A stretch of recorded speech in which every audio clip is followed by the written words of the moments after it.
এই মিলিটারি ভাই বর্ডার থেকে ছুটি নিয়ে বাড়িতে বেড়াতে আসে আর দেখে একজন চাকরানি কাজ করছে। বলে আমার স্ত্রী আবার নতুন কাজের লোক রেখেছে, কিন্তু সে তো তার মা ছিল। ছেলের কণ্ঠ শুনে মুখ লুকাতে থাকে। তখন মিলিটারি বলে আমাকে দেখে আপনি মুখ লুকাচ্ছেন কেন? একবার আপনার মুখ দেখান এদিকে।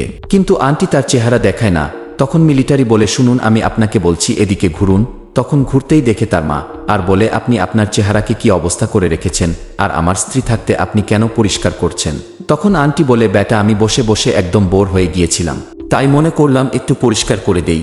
তখন মিলিটারি বলে মা তুমি আমার কাছে মিথ্যা কথা বলো না, সত্যি করে বলো তুমি কাজ কেন করছিলে?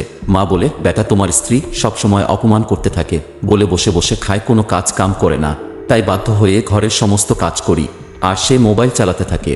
তা শুনে মিলিটারি তার স্ত্রীর সঙ্গে যা করলো তা দেখার আগে ভিডিওটি লাইক করে দাও, চ্যানেলটি সাবস্ক্রাইব করে দাও।